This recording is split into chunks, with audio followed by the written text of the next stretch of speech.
Tapi nak hold pun kena check juga kalau VIP dah ada atau tak semua. VIP dah ada. Kalau VIP nak hold lama pun.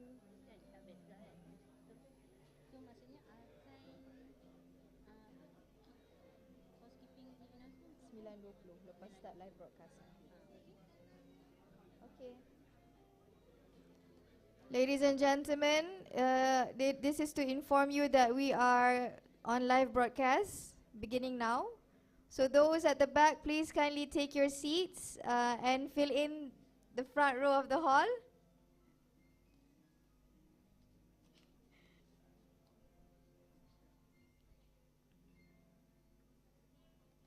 Those outside of the hall, please make your way into the hall, fill in the front row seats.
Semua ada Prof Hafiz pun. Tu tanya tadi. Semalam dia kata tak tahu kan. Okey. Dah confirm dah kan tak ada? Tak ada orang bagi tahu pun, tak confirm. Dari sampai tengok. Samsul Ada, Kamaruzzaman ada, Zafir ada, Zarina ada.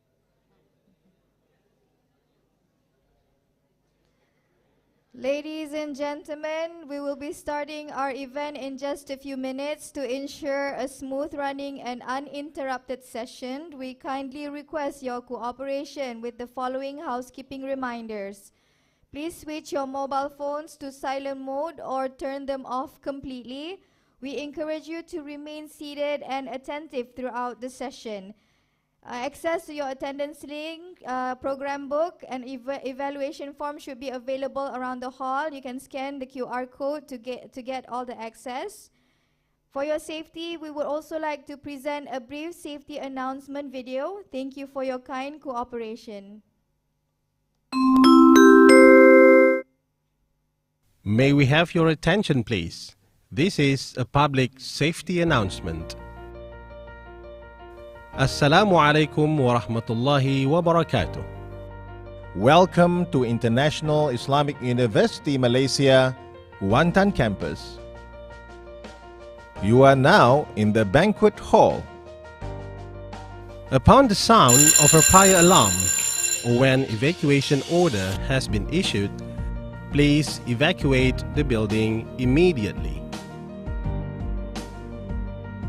Emergency situations can be triggered by the presence of potential hazards such as fire and natural disaster.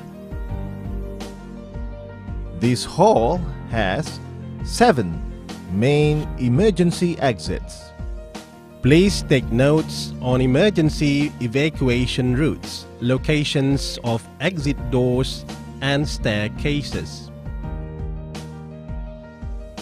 Exit signs will remain illuminated at all time. Please take a moment to locate the nearest exit to you. During evacuation process, please remain calm and walk to the nearest exit according to predetermined evacuation routes. For faster and safer evacuation process, please refrain from talking and running. Once you are outside the building, please proceed to the nearest assembly point and wait for further instruction. Thank you for your attention. This message is brought to you by IIUM Safety and Health Committee. Safety is as simple as ABC. Always be careful.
Esteemed ladies and gentlemen, please rise. It is my distinct honor to announce the arrival of our illustrious speaker, the Venerable Professor Dr. Kamaruzzaman Yunus, accompanied by esteemed Associate Professor Dr. Zarina Zainuddin, Dean Kuliah of Science, along with other distinguished guests of honor.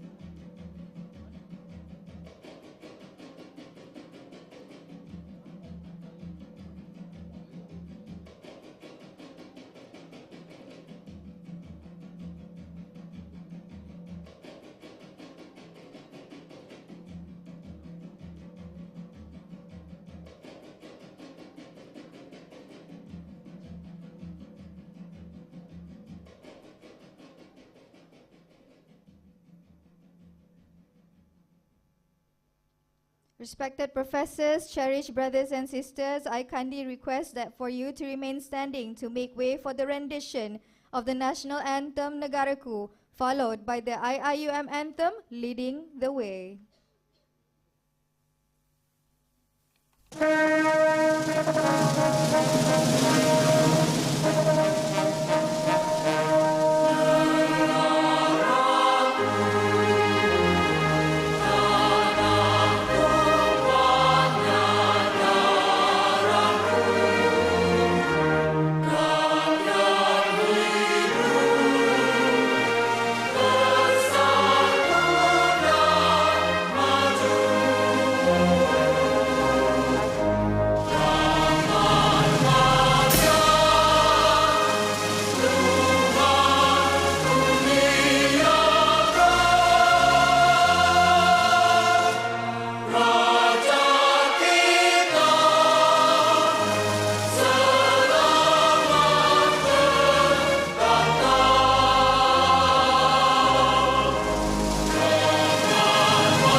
lighten the future, share the wisdom to the spirit of Islam.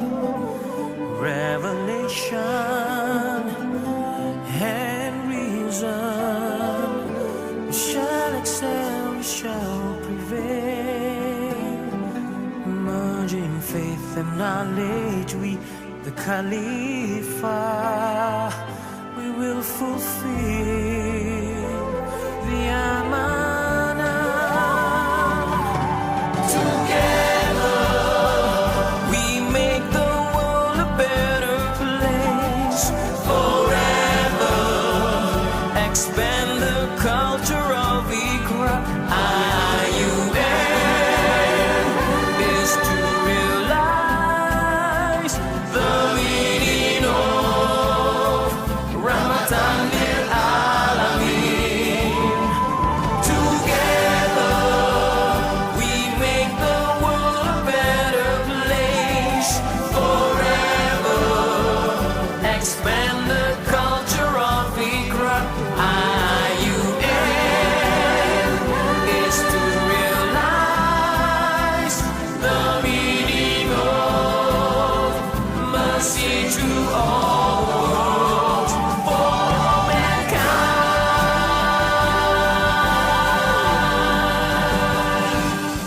Ladies and gentlemen, you may be seated.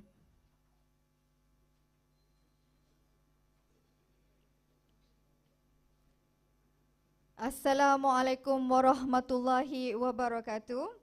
It is with great pleasure that I extend our warmest greetings to Yang Berbahagia, Professor Dr. Samsul Rahman, member of IIUM Board of Governors, Associate Professor Dr. Razman Muhammad Ruz, Deputy Campus Director, Students Development and Support Services, Professor Datuk Dr. Muhammad Saufi Awang, Hospital Director of Sultan Ahmad Shah Medical Center IIUM Kuantan, Associate Professor Dr. Zarina Zainuddin, Dean Kuliah of Science, our esteemed speaker Professor Dr. Kamaruzzaman Yunus, Professor Dr. Abdul Razak Abdullahi Hashi, Head of Islamization Centris IIUM Kuantan, Datuk, Deans, Directors, Deputy Deans, Head of Departments, Professors, Associate Professors, Doctors, Sir, Madam, Brothers and Sisters.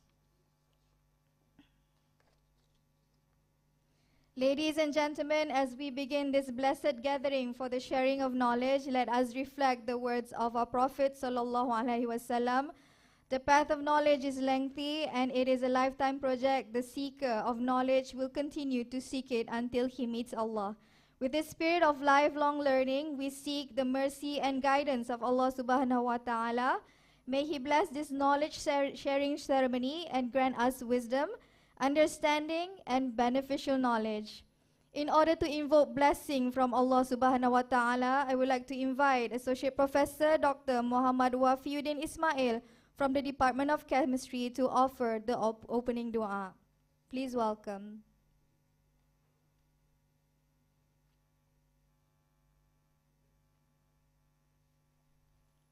Bismillahirrahmanirrahim. Assalamualaikum warahmatullahi wabarakatuh. Al-Fatihah.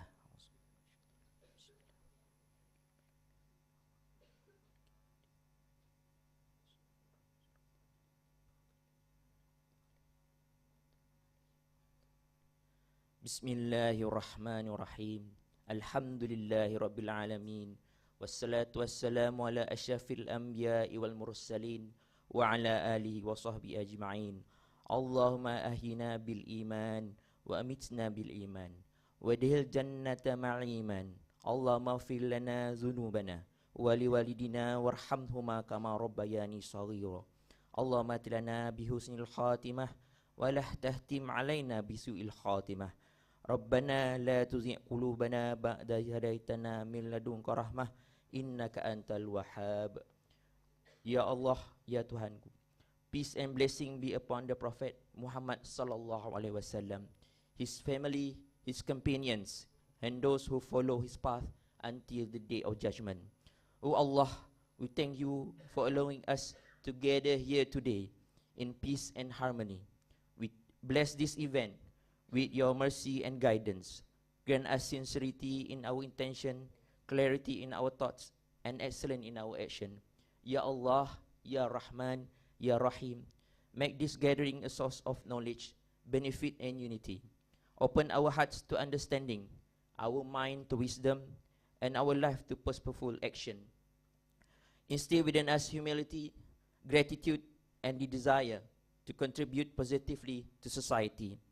Protect us from arrogance, division, and harm. Unite our heart in goodness and guide us to what please you. O Allah, forgive us our shortcoming, strengthen our faith, and keep us firm on the path of truth. Our Lord, accept from us. Indeed, you are the all-hearing and the all-knowing. O Allah, turn us to a mercy. Ya Allah, indeed you are the most forgiving, the most merciful. ربنا تقبل منا إنك أنت السميع العليم وتب علينا إنك أنت التواب الرحيم ربنا آتنا في الدنيا حسنة وفي الآخرة حسنة وقنا عذاب النار وصلى الله على سيدنا محمد وعلى آله وصحبه وسلم والحمد لله رب العالمين آمين يا رب العالمين. Amin Ya Rabbal Alameen. Shukran jazilan, Doctor, for your profound invocation. Distinguished guests, ladies and gentlemen, allow me to introduce myself. I am Dr. Siti Fairuz binti K.O.S, and it is my honor to serve you as the Master of Ceremony for today's momentous occasion. First and foremost, on behalf of the organizing committee, allow me to extend a heartfelt welcome to each and every one of you, gracing us with your presence for here today. We offer our sincerest gratitude to Allah subhanahu wa ta'ala for His divine will and benevolence as we gathered here on this auspicious day on the 8th of May 2025, corresponding to the 10th Zulqa'edah 1446 Hijri calendar. We assemble to partake yet another installment of the esteemed Professorial lecture series featuring one of IIUM Kuantan campus's most eminent scholars. This morning, we have the privilege of celebrating the accomplishment Kuliah of Science renowned Professor Dr. Kamaruzzaman Yunus, who will be delivering his professorial lecture in this hallowed hall. All praise and thanks be to Allah for His boundless blessings. Distinguished guests, it is now my esteemed privilege to invite Associate Professor Dr. Zarina Zainuddin, the Venerable Dean Kuliah of Science, to deliver her welcoming remarks. Please welcome.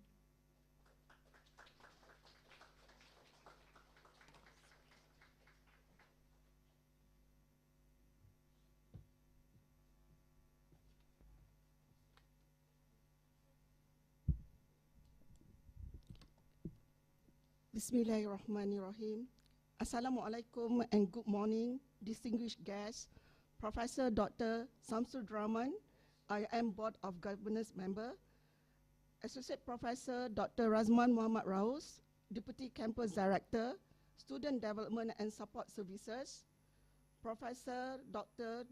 Muhammad Safi, Director of SASMAC. Our honored speaker, Professor Dr. Kamaruzzaman Yunus.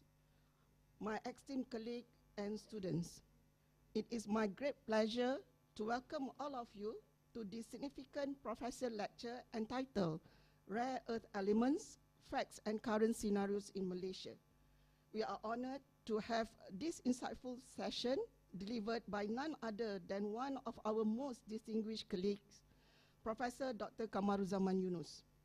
Today's professor lecture is very special to Kuliah of Science, as it is the first professor lecture for this year from the Kuliah, as we are celebrating our 25th anniversary, witnessing the depth of our professors' expertise, their dedication, impactful contributions, and the passion they bring to their field of study since the Kuliah's inception. Professor lecture marks a significant milestone in an academic's career, where a professor would share with us the essence of his or her body of scientific work, providing official recognition of their research highlights, innovation, community engagement, and teaching activities to the members of the university community and also to the general public. Thank you, Dato' Hafiz, for your presence. In the spirit of IIM's commitment to the Tawhidic epistemology in achieving Ummatic excellence, this gathering reflects our shared goal of integrating scientific advancement with Islamic values. We are reminded that every pursuit of knowledge must ultimately serve humanity and align with the objective of Maqasid al-Sharia, seeking the betterment of society while preserving ethical principles. Brothers and sisters, today we gather to recognize and reflect on the work of Professor Dr. Kamaruzzaman Yunus, who is an esteemed professor in aquatic pollution and toxicology, particularly on the pressing issues surrounding rare earth elements. Prof. Kamaruzzaman has devoted years of research and practice to advancing our understanding of these rare earth elements, a high-risk yet indispensable materials. As we know, rare earth elements pose serious threats to human health, especially when exposure occurs through inhalation of consumption. We are privileged to hear from someone whose work not only deepens our knowledge on rare earth elements, but also drives innovation in technologies that are shaping the future. I would like to express my sincere gratitude to Prof. Kamaruzzaman for sharing his knowledge and expertise with us. I would also like to take this opportunity to express my gratitude to the organizing committee for their commitment, dedication, time, and hard work in realizing this event. Special thanks to Department of Marine Science, Kuliah of Science, Office of Campus Director, and Center for Postgraduate Studies for their tremendous support and commitment. May Allah bless and reward all of you. With that, I invite you to join me in welcoming Prof. Kamaruzzaman Yunus, and may today's session inspire us to strive for excellence in ways that benefit both our communities and the Ummah. Thank you, and may Allah bless this gathering. Wabillahi taufiq wal hidayah. Wassalamu alaikum warahmatullahi wabarakatuh.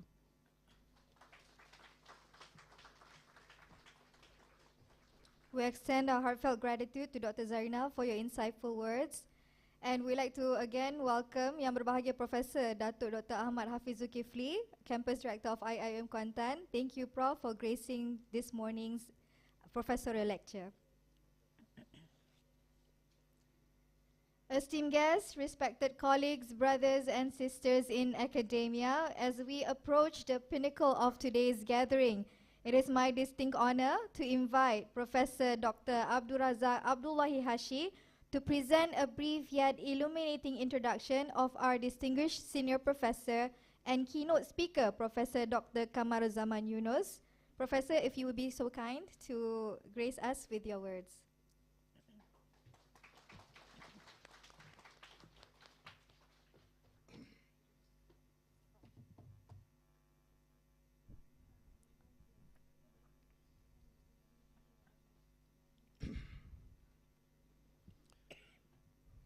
Bismillah ar-Rahman ar-Rahim.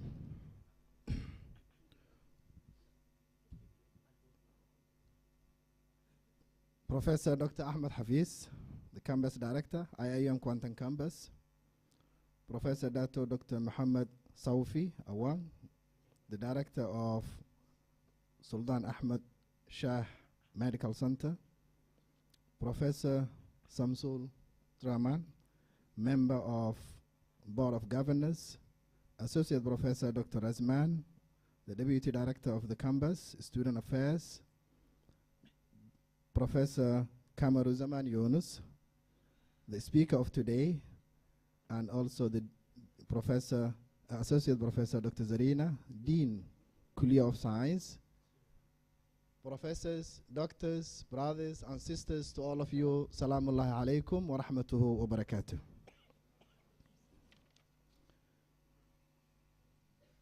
Allow me to share with you today, with a great pleasure, to introduce to you today's speaker, Professor Kamaruzzaman Yunus, who is a renowned academician and researcher, an administrator whose academic and administrative works left a remarkable contribution to marine science, environmental studies, and management of academia. allow me to share with you an overview of academic and professional journey of Professor Kamaruzzaman bin Yunus, whose passion for knowledge inspired many learners, students, and researchers alike. Just to share with you a small comment, while I'm going overview of his academic and administrative experience to share with you and introduce you to him, introduce him to you, I will be using both Professor Kamaruzzaman Yunus, his full name, and as a friend, I will abbreviate his name as usually abbreviated in the Kuliah and the campus as well. And I will use the abbreviations like Prof KY and also Prof K as well, with big capital K. Eh? Born in 1962, it's all right to mention the date of birth today. I think nothing secret. Born in 1962 in Kuantan, Hilir Perak district, Perak, Malaysia. Professor KY grew up in a nurturing and academic and educational environment that laid the foundation for his later achievement. He completed his primary education at Sekolah Rendah Herley Kabang Sian Methodist and his secondary education at the same school as well. He pursued his higher education at the University Batanian Malaysia, UBM, where he graduated with a diploma in agriculture in 1983 and a bachelor's degree in fishes and marine science with honors in 1987. After gaining a valuable industry experience in agriculture and farming management, he pursued his passion of teaching and research. He embarked on his postgraduate journey at UBM's Terengganu branch, completing a master's degree in oceanography studies in 1994. His pursuit for knowledge led him to Japan, outside Malaysia, where he earned his PhD in marine geochemistry from Hokkaido University and a prestigious scholarship prestigious scholarships, including the scheme Latihan Academic, Bomibotra, and the Japanese government scholarship there. In 1999, Prof KY returned to Malaysia and began his career as a lecturer and academician at what would later become University Malaysia Terengganu, or UMT. In 2006, Professor KY started a new experience by joining IIUM. In this institution, Prof KY served for over 19 years now, I think, because it's starting from 2006, then you can count. If I'm not mistaken, if I'm mistaken, you can correct me here. 19 years and he served in various capacities as an academician, as a researcher, as an administrator as well. His dedication to academic achievements were recognized when he was promoted to the rank of professors in 2009. Since then, Prof KY held several key administrative positions, including Dean of Kuliah of Science for over a decade and Campus Director of IIUM Kuantan until December 2001. If I may mention few milestones of Prof KY while he was the administrator as a dean and as a campus director, I may mention few points to share with you. For instance, as a dean of Kuliah of Science from 2008-2009 until 2018, Prof KY led transformative initiatives that alleviated the faculty's academic and research standing. For instance, under his leadership, 3 new departments were established, namely Department of Marine Science and Technology, Department of Chemistry, Department of Plant Science.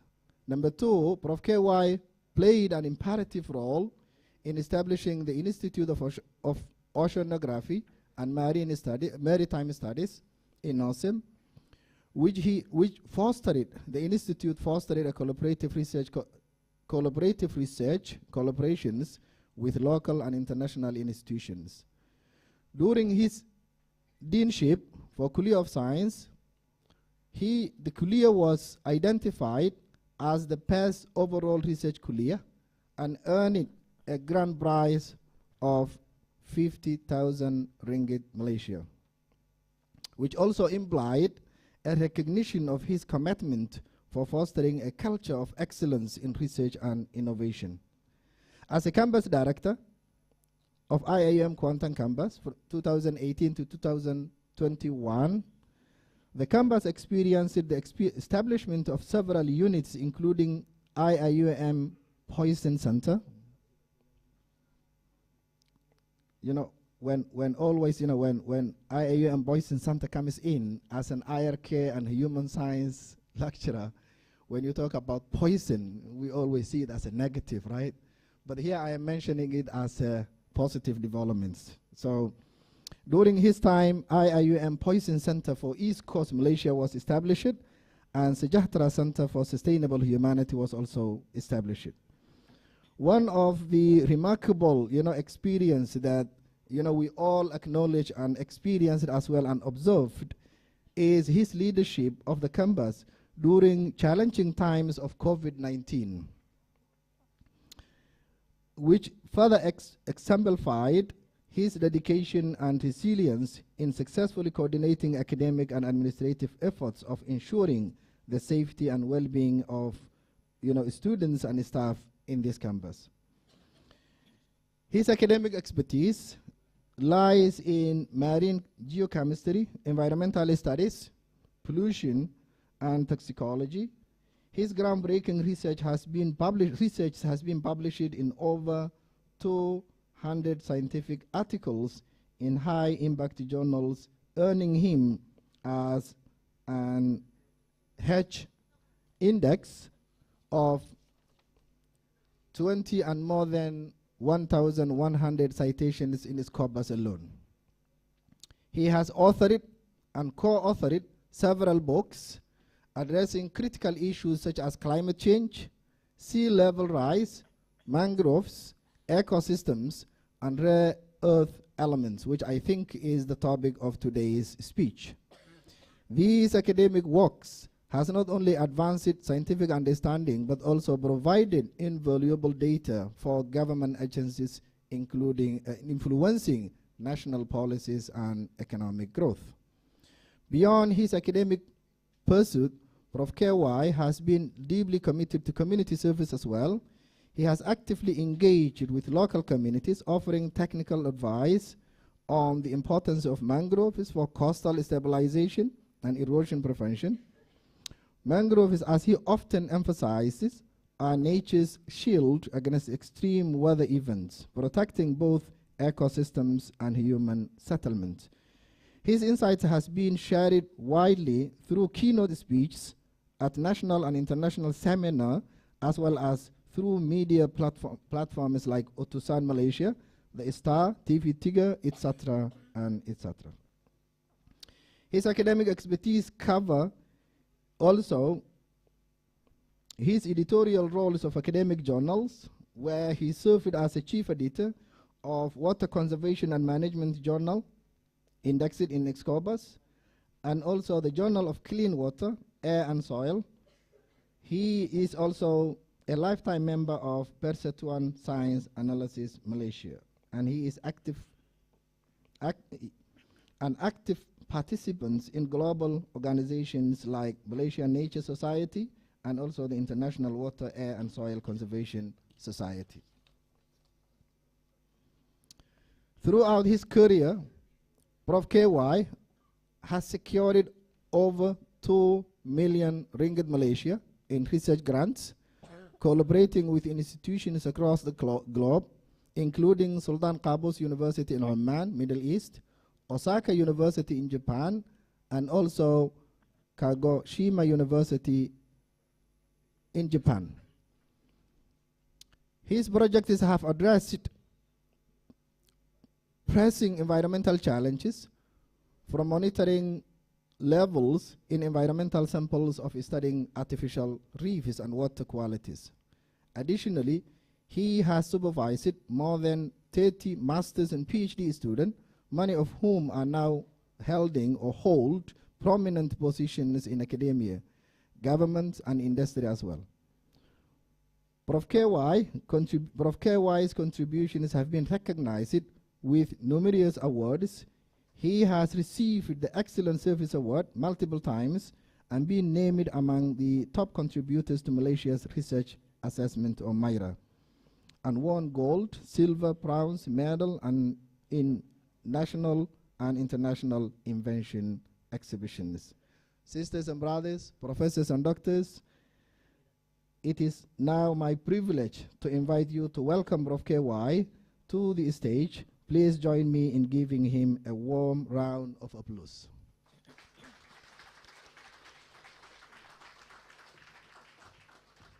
Our sincerest appreciation, Professor, for the eloquent introduction. Ladies and gentlemen, esteemed colleagues, the moment we have all been waiting for has finally arrived. It is with profound honor and utmost pleasure to invite Professor Dr. Kamaruzzaman Yunus to ascend the stage and enlighten us with his lecture entitled Rare Earth Elements, Facts and Currents Scenario in Malaysia. Please welcome, Professor.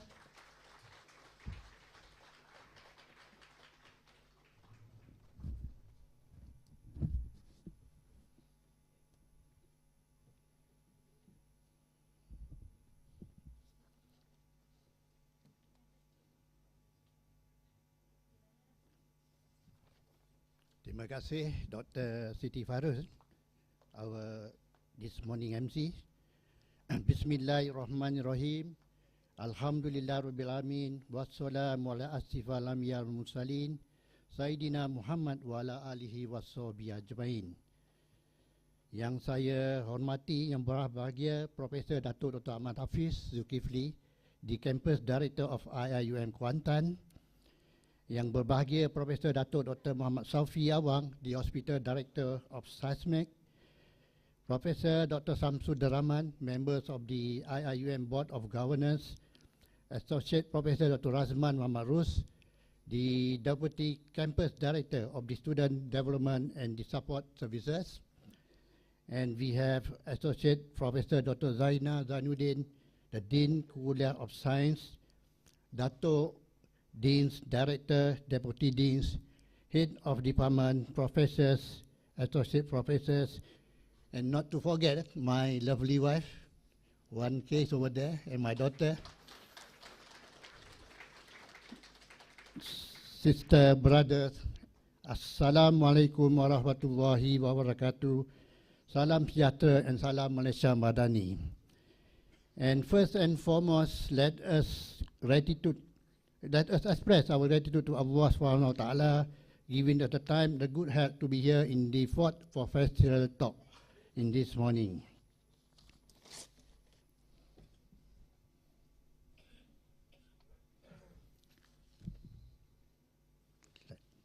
Slide, please. Okay, thank you, Brother Zul. All right, I was just wondering, how have you ever thought about what powers your smartphone, your laptop, or even your electric car? The answer might surprise you with the rare earth elements. These are special metals hidden inside all kinds of the modern technology, helping our devices stay light, fast, and very powerful. And even though they are called rare, they are actually pretty common. What rare is finding them in a large amount that they are used to use. Rares, or in short, rare earth elements are also super important for making clean energy from the wind turbine and to the electric motors. Brothers and sisters, inshallah, my topic to be shared today is on the rare earth element facts and the current scenarios in Malaysia. So my sharing section, there will be three parts. One is on the rares in general. B is on the main importance of the uses of the rares element. And C, the risk on the environmental and the health problems. Now, before we proceed with the lecture, I would like to briefly highlight the current global issues, the ongoing trade war between the USA and China, and how rare earth elements are being used as a strategic tool in the trade war. And as we know, recently USA and China have been caught in the trade conflict that now affecting the supply of the rare earth elements, critical materials used in the phones, electric cars, and even in clean energy. China, which possesses most of the world's rares, has started limiting export to the response to USA tariff. This has sparked concern about the shortage, the high prices, and the future of the green technologies. And it's a reminder for how important this element, the rare earth elements, are and how fragile the global supply chain can be. This is the news published by the World of the News recently on April 2025, whereby China suspended export of 7 heavy rare earth metals, including the tryptosium and deuterium, which are vital for various USA industries. This move underscores China's strategies control as it processes approximately more than 90% of this material globally. It's very important. Now, back to our business.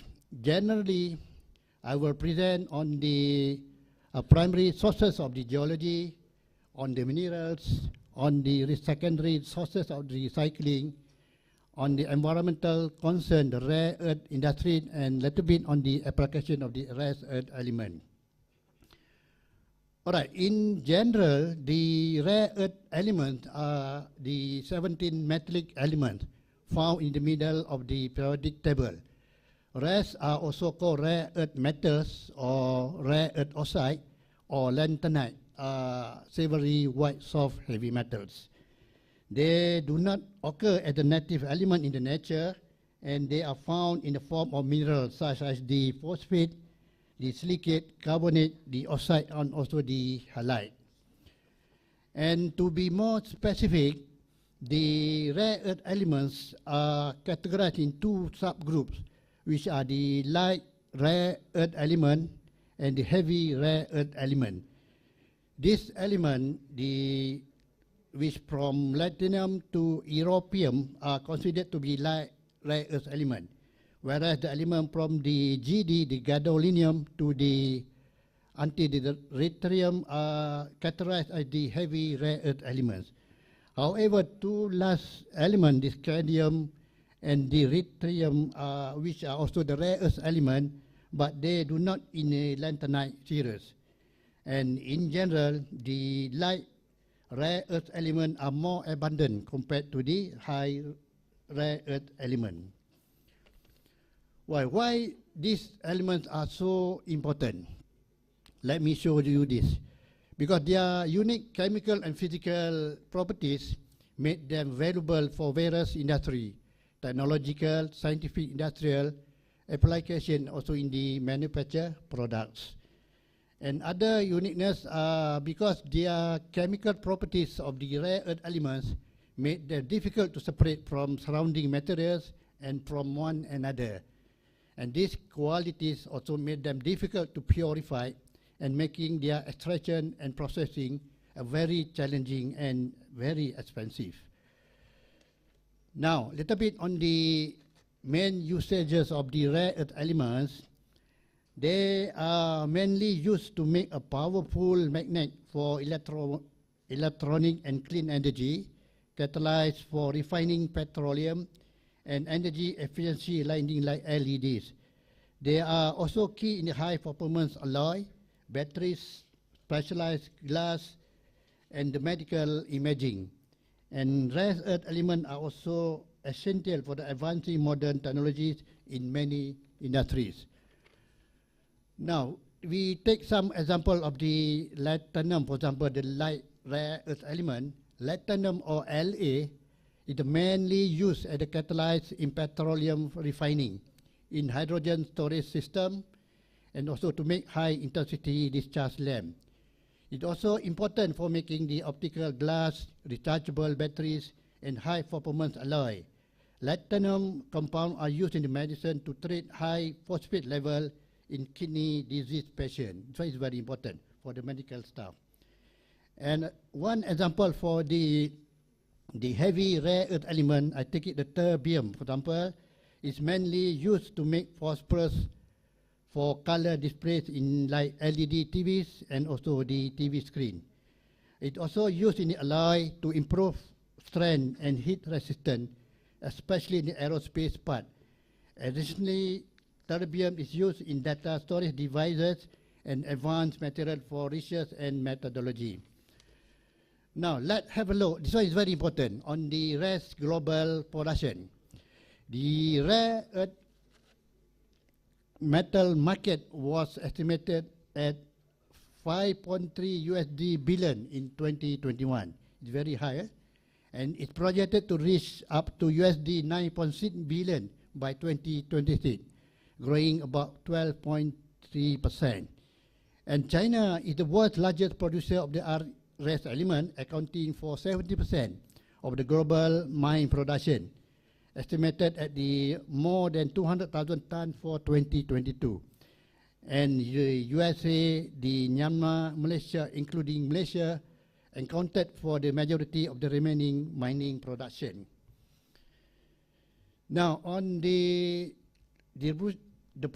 production worldwide of the rare earth element was the China. They produce more than 68% globally, followed by the United States about 12%, and Myanmar is about 10%, Australia more than 5%, Thailand is about 2%, and India, Russia, Madagascar, Vietnam, and Brazil less than 1%. And we can see our neighbors, for example, in Myanmar, Thailand, and Vietnam are also the rest producer of the worldwide. And on the world reserve of the rare earth element were estimated to be a total of 140 million metric ton in the world. And the reserve was high in China, it's about 55 million metric ton. And we have USA about 13 million metric ton, and Malaysia it's about 30,000 metric ton, and followed by other countries. And the world mine production of rare earth oxide, due to the importance of rare element, the production gradually increased 100% in 5 years from 1995 to 2010. And this one is very important. The most interesting and the important that attract the industry to be expanded because of the price of the rare element, including in Malaysia, and the average price until the year of 2030 is about 50,000 USD per metric ton. And we can see in 2011 the price spiked to USD 250,000 per metric ton. This is due because the accelerating rare mining project in countries like the USA, Australia, and Canada, and also the research substitute and reducing the reliance on the certain rare element.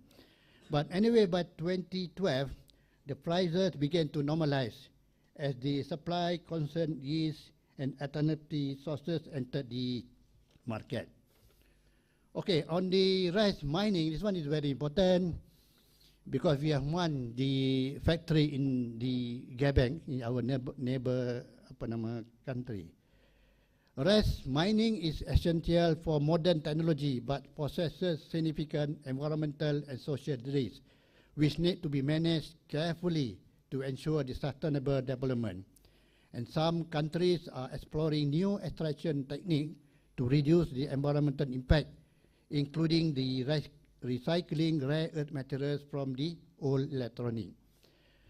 Okay, brief on the concept model of the environmental issues associated with the rare production. On the input where is the energy and the materials, and the activities are the ore extraction, the crushing and the mining, the separation process, and also the reduction and the refining. And we were facing the environmental issues like the noise pollution, the air pollution, the water pollution, the soil pollution, the radiation pollution, and also the global warming. And finally, the end result, we may affect the human, the animals, the plant, and also the microorganism. Okay, a little bit on the The examples of the RES mining. This is the open large pit mining in the, we can see it in United States, involve digging large areas to access minerals close to the surface. And though essential for modern tech, this method harm the environmental by destroying habitat, contaminating water, and creating toxic waste. And this is the underground mining,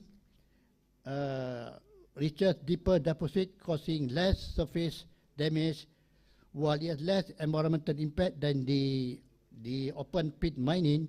It still carries risk like the groundwater contamination, unsafe and inshallah I will briefly present on the Linus plant in my later slide.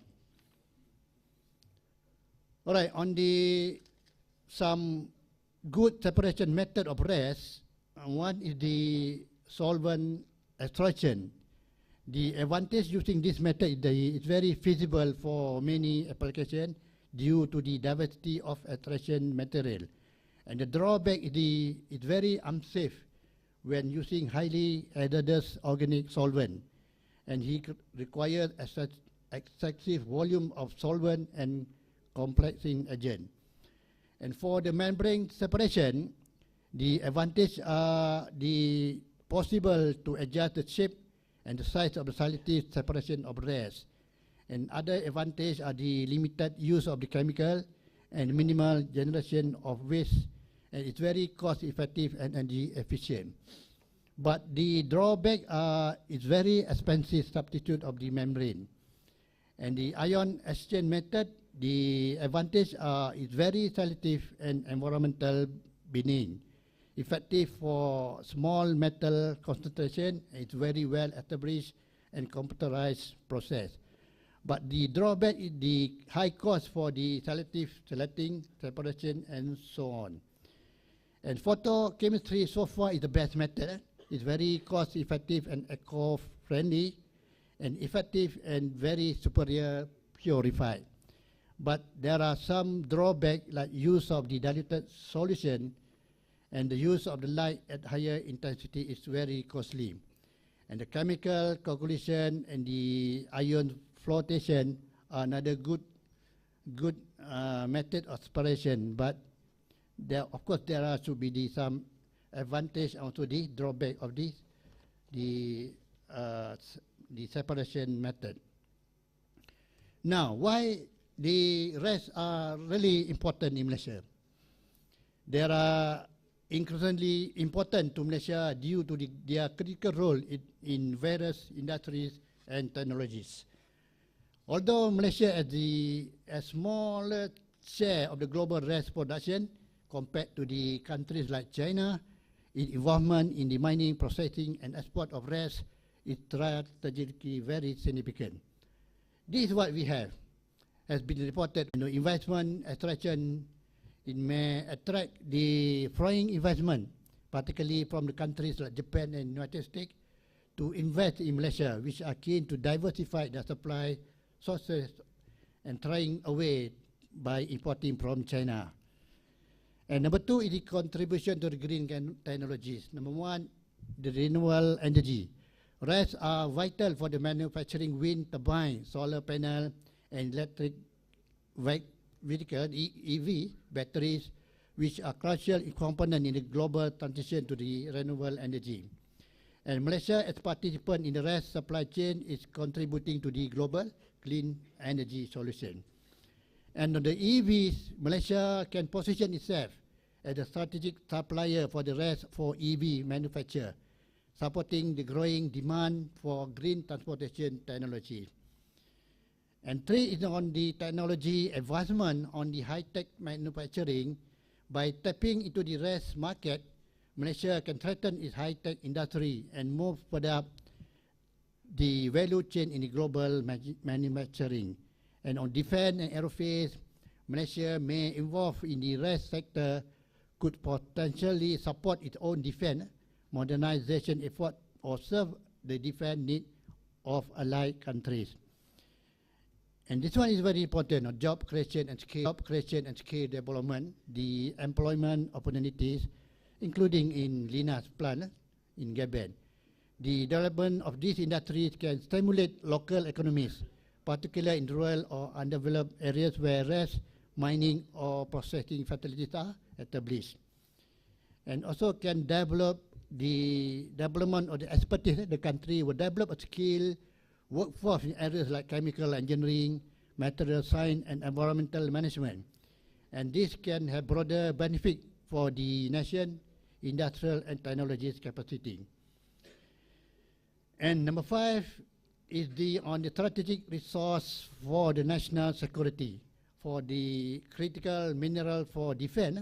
By having access of rest, Malaysia can enhance its own national security by ensuring the critical mineral for available for defense-related manufacturing. And 6 is on the environmentally sustained practice on the advancing green mining. By adopting advanced technologies and stricter regulation, Malaysia can mitigate environmental risks while benefiting from the growing demand for rest. And on the waste management innovation, Malaysia can develop innovative solutions for the rare waste management, and it could serve as the model for the other countries facing the similar challenges.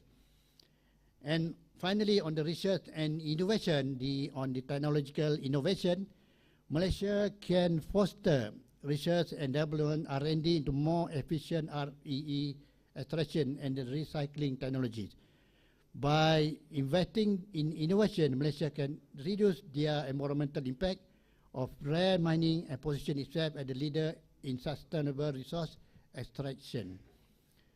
And on this recycling and secondary resources, beyond mining, Malaysia can also focus and develop technologies for recycled rest from the electronic waste. Now, Malaysia has shown the growing interest in this industry and has recognized the potential economic benefit associated with the global demand for rest continue to rise. And we are fortunate to have the significant deposit, and the government has recognized the tremendous economic potential this mineral holds. And inshallah, by investing in sustainable mining practice and expanding processing capabilities, Malaysia aims to become the key player in meeting global demand for the green technology. And I have the evidence, the newspaper cutting, and we can see that the Malaysia giving a signal, the government, current government and the former giving the signal that Malaysia should commit to tap into the potential rare earth elements supporting both economic growing and the environmental responsibility.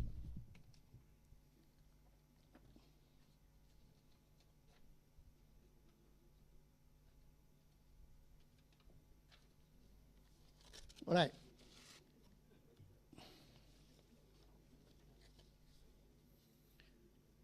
Okay, this is the published by the CNA on 27 September 2023. And our current, the Prime Minister was saying that Malaysia rare earth industry is expected to contribute 9.5 million ringgit to the country gross domestic product in 2025. And the MIDA, or the Malaysian Development Investment Authority, was saying on the 22nd September 2022, the digital transformation, rare earth element, I repeat, rare earth element, and the healthcare industry are expected to become the new major sources of growth for Malaysia in the next 5 years.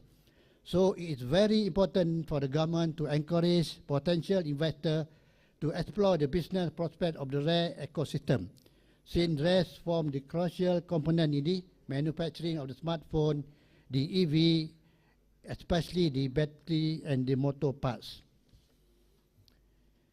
And on July 2024 in Malaysia kini, this one in Malay, dan Kementerian Sumber Asli dan Kelestarian Alam akan memastikan operasi berkaitan industri mineral teknologi perhubungan nadi bumi dilaksanakan secara lestari. And Menteri berkenaan Nik Nazmi Nik Ahmad berkata penggunaan teknologi bersesuaian juga perlu dititik beratkan di samping memastikan hasil mineral yang diperoleh dapat juga diproseskan di negara ini. And Nik Nazmi was saying again the government to issue the rule of the rare earth. And this SOP are very important to ensure the rares were managed sustainably and published in a new Straits Times in July 15, 2023. And the Housing and Local Government Minister Nga Kok Meng said the Town and Country Planning Department drew up the guideline to facilitate and support sustainability environmental management in mining activities. And this one in Perak. Di Perak, Menteri Besar Datuk Seri Chari Muhammad said that revenue was from the export of the rare earth element to China until last July. And the project will occupy more than 2,000 acres of land, and if successfully, the company intends to build another 7 more mining facilities, which demand is expected to grow exponentially, and its market to projected to reach more than $9 million USD by 2026. This one in Pahang, rest in Pahang. According to the UMP in Pahang, Associate Professor Muhammad Yusri Muhammad Yunus, the rare sources is estimated to reach price of 2 million ringgit per metric ton, and with a total market value of more than 800 billion, reported by the Ususan Malaysia on the September 2023. And again in Pahang, the Kerajaan Pahang telah meluluskan kawasan yang berpotensi untuk dijadikan projek perintis pelubungan unsur nadi bumi, iaitu di Sungai Wang Mukim Ulu Jelai Lipis yang melibatkan keluasan 220 hektar. Menteri Besar Datuk Seri Wan Rosli Wan Ismail berkata cadangan tersebut diluluskan ketika mesyuarat Majlis Mesyuarat Kerajaan pada 3 April tahun 2024. And in Kelantan, di Kerajaan Kelantan akan mempercepatkan proses penerokaan unsur nadi bumi bagi membolehkan bahan mentah itu diproses di negara ini sekaligus menjana pendapatan daripadanya. And Timbalan Menteri Besar Datuk Muhammad Fadil Hasan berkata ini berikutan kerajaan negeri mendapat permintaan daripada beberapa syarikat negeri China yang berminat untuk menjalankan industri rare element. And in Penang, Penang has been found to have rare earth element estimated to be worth more than 100 billion ringgit. Chief Minister Chow Kon Yeow told the State Legislative Assembly here today.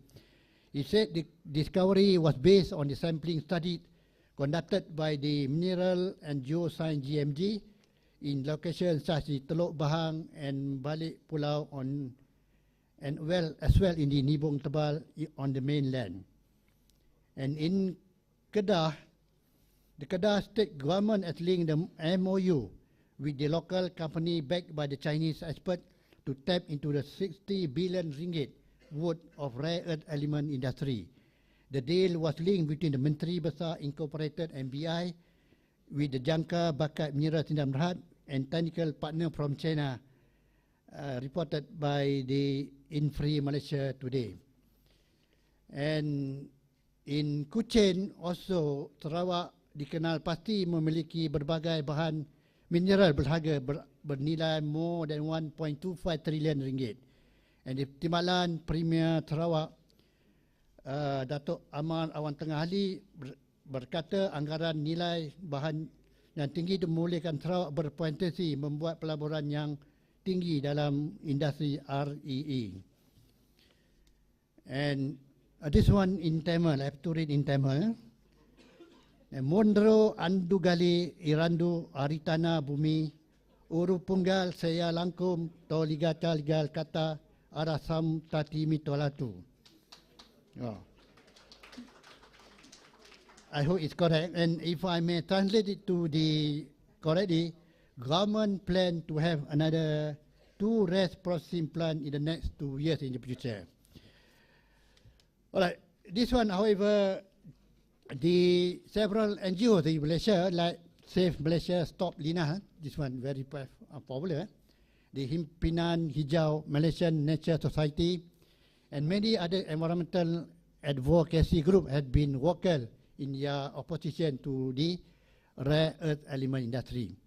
And the primary concern of these groups are clear, well understood, are more focused on the environmental and health risks posed by the radioactive waste generated using rare processing, as well as the transparency and the long-term sustainability of this operation. And these are some of the newspaper cutting by the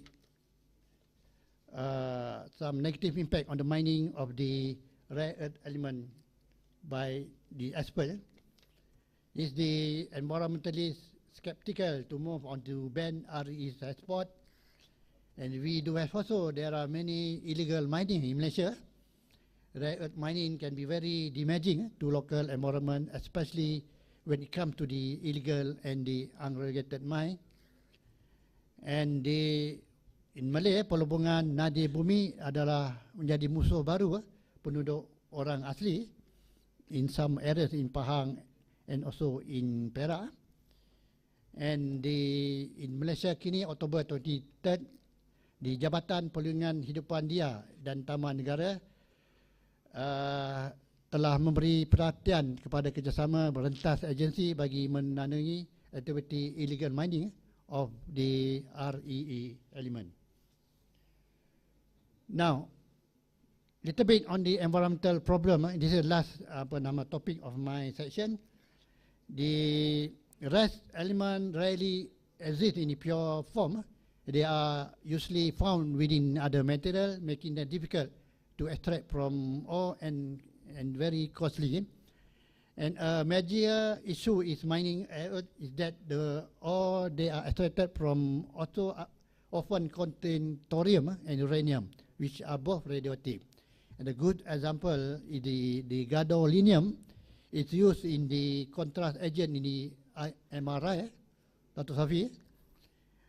Enormously high GD concentration in the femoral head bone of patients have been identified due to the GD exposure.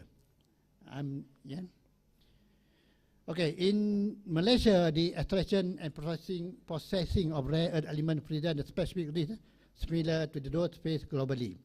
One is on the environmental impact. On the water and soil contamination, one of the most significant environmental risks of rare mining in Malaysia is the water contamination in river, inlet, and also in the groundwater. And also the radioactive waste, some rare earth or contain thorium and uranium, which are radioactive. Improper handling of radioactive waste can lead to the long-term environmental contamination and the health risk. And deforestation and habitat destruction is particularly concerning in the ecological sensitive areas in Malaysia, where are home for many diverse species. All right, on the health risk, the exposure to the toxic chemical and the prolonged exposure to hazardous chemical can cause serious health issues, including cancer, respiratory problem, and skin diseases. Air and dust pollution, the rare mining operation can generate dust that contain radioactive and toxic substances. And on the waste management issue on the tailing pond, often harmful byproducts, including radioactive material and toxic material, chemical. Inadequate management of tailing pond can lead to leak or spill contaminating surrounding land and water bodies. And the flood risk, this one is very common annually in Malaysia, in the Pantai Timur.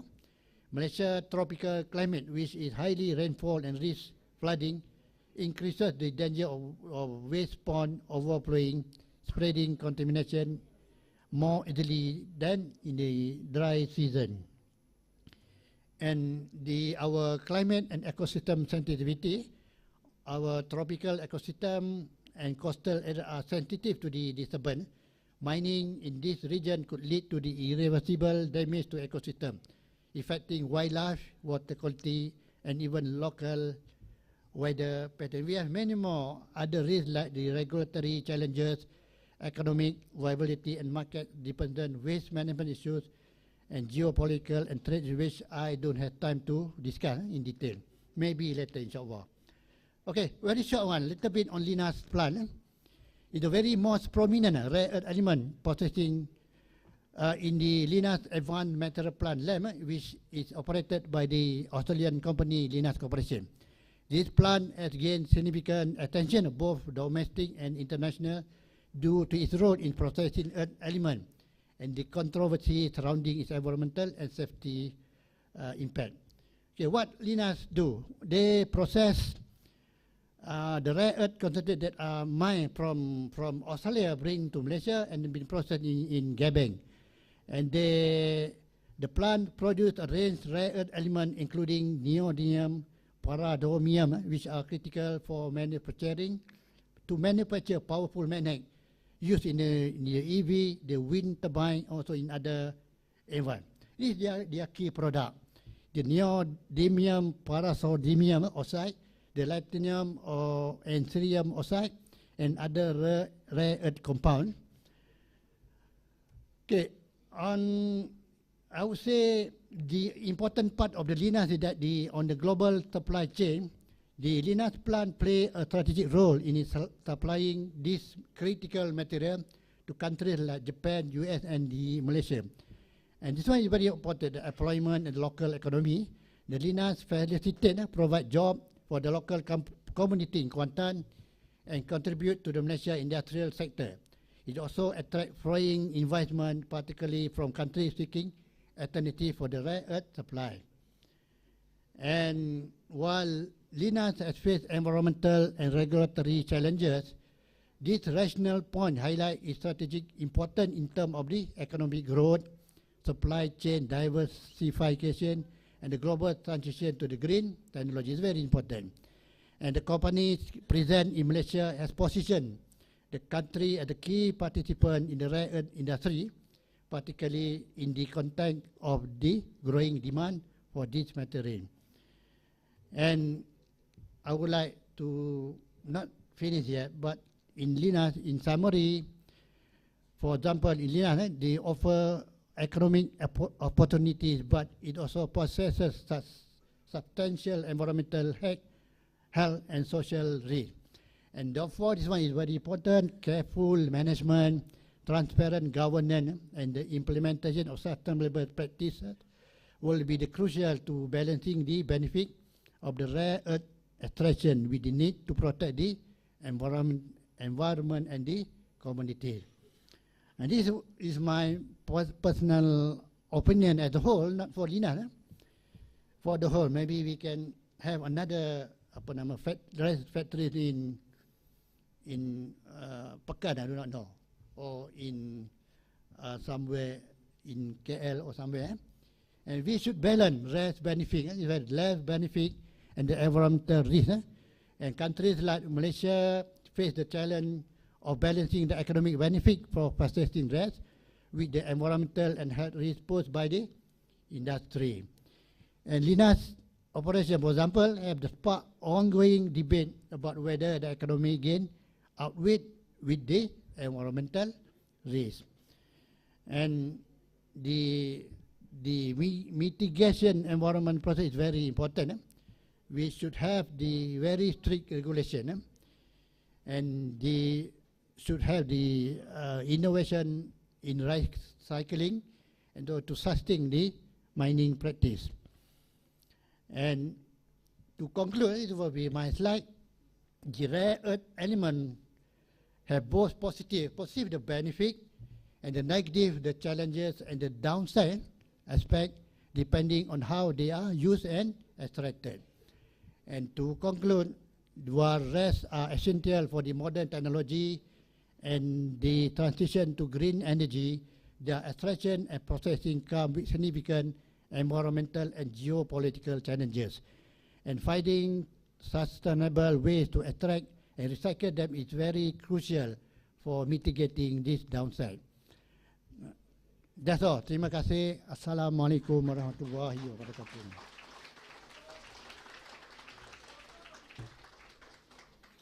Thank you, Professor Dr. Kamaruzzaman, for sharing your wisdoms and insights. Your words have undoubtedly left an indelible mark on our minds and hearts, and we are indeed have been enlightened on the issues. Esteemed Professor, if you would kindly to remain on the podium for a moment longer. At this juncture, I am pleased to invite Professor Dr. Ahmad Hafiz Zulkifli to join us on stage to present a token of profound appreciation to Professor Dr. Kamaruzzaman Yunus.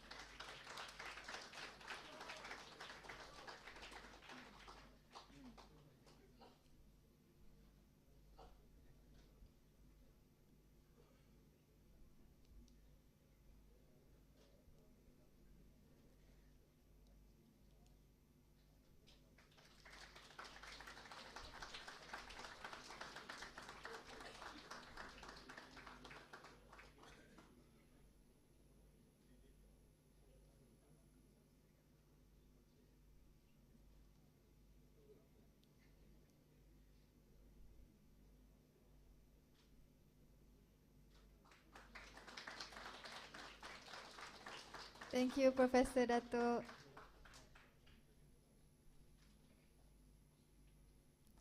And now I would like to invite Associate Professor Dr. Zarina Zainuddin, Dean Kuliah of Science, to the stage to present a token of appreciation to our speaker.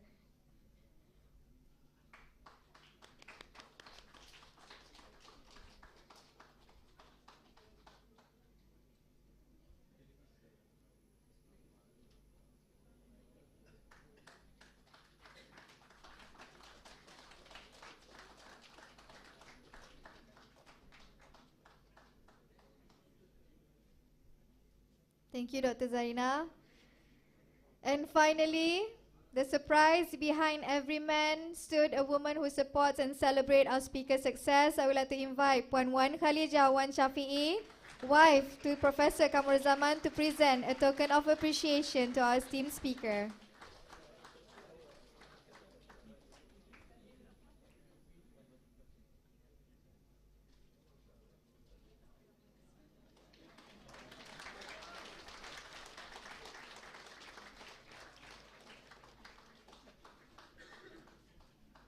Thank you, Puan.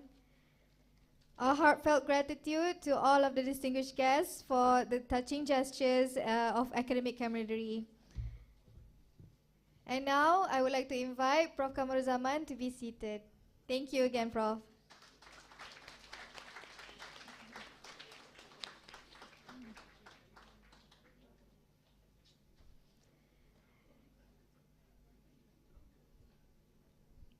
Ladies and gentlemen, as we gather here today, we have the privilege of taking a journey through time, celebrating the remarkable career and lasting impact of our esteemed professor. I would like to invite everyone to sit back, relax, and immerse yourself in the nostalgic montage that captures the essence of his dedication, wisdom, and countless lives he has touched throughout the years. Please enjoy.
and gentlemen, the visual has brought us through the milestone, achievement and cherished moment that has defined Professor Dr. Kamaruzzaman's legacy in the Kuliah as well as beyond and to the community as well, hoping that this particular achievement will inspire the younger generations.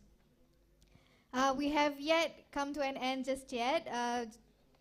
Just for your information, in the place where you are seated, you see numbers, right? Okay, so we will have a lucky draw session. So now I would like to invite Dean Kuliah of Science, Dr. Zarina Zainuddin, to draw 10 numbers. Suddenly everything went wild.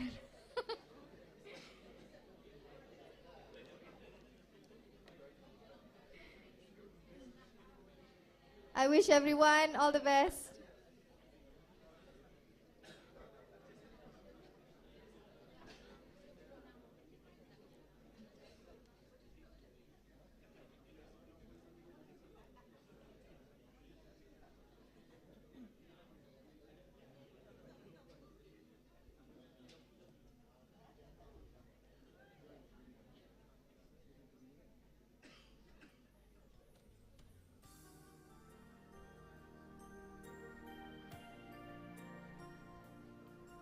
Alright, I have 10 numbers with me right now. So wish everyone all the best. And the lucky winner number 1 is 160.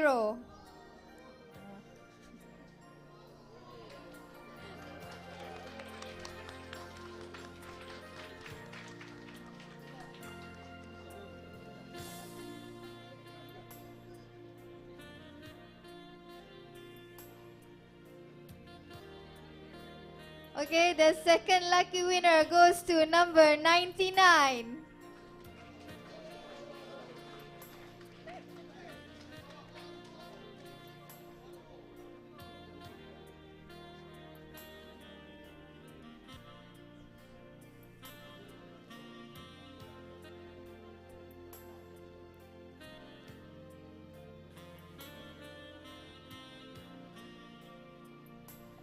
And the next lucky number, unfortunately, is number 11. The seats is empty.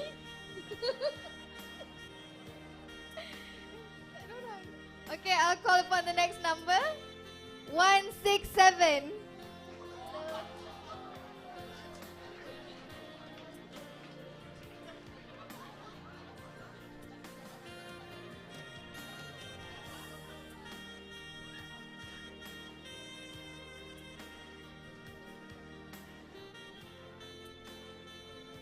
And the next lucky number is 122.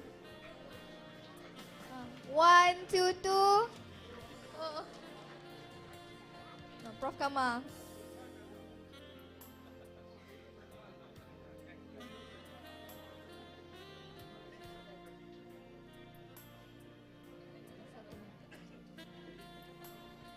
And the next lucky number is number 28. 28 should be here. Kosong juga. Okay, tak apa, next. Alright, the next lucky number is number 93. 93. Ada.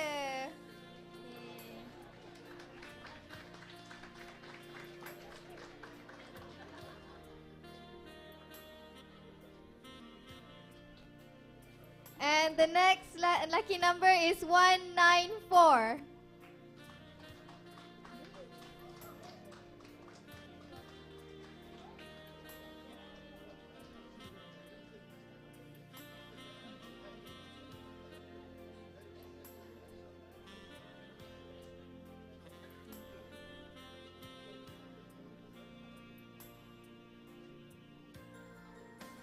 And the next lucky number is number 43.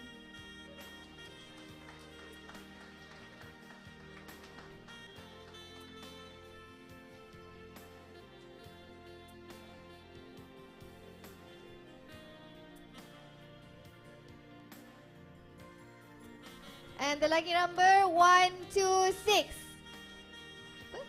126.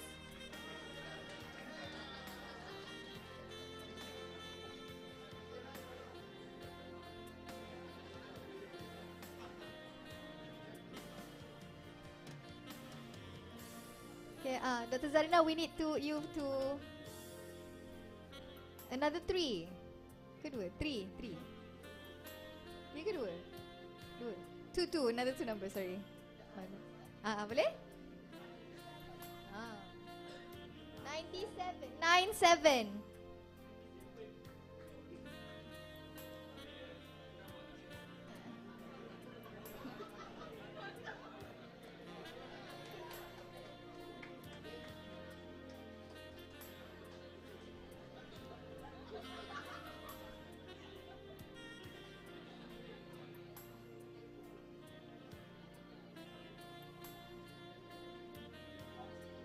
$48. The next lucky number.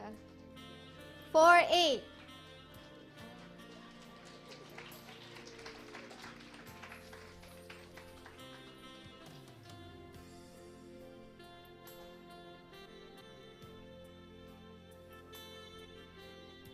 Thank you, Dr. Zarina.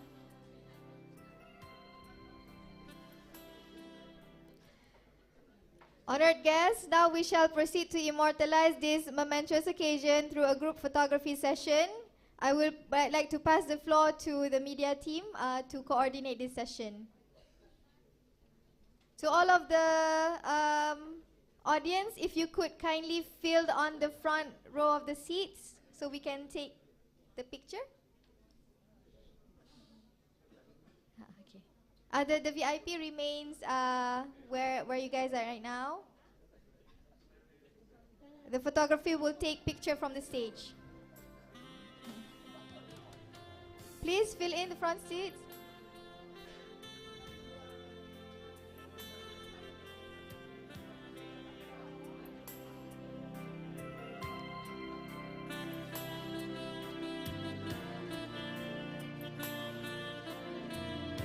And to the online participants, I would like to say thank you for tuning in and hoping for you to tune in for the next professorial lecture. Thank you.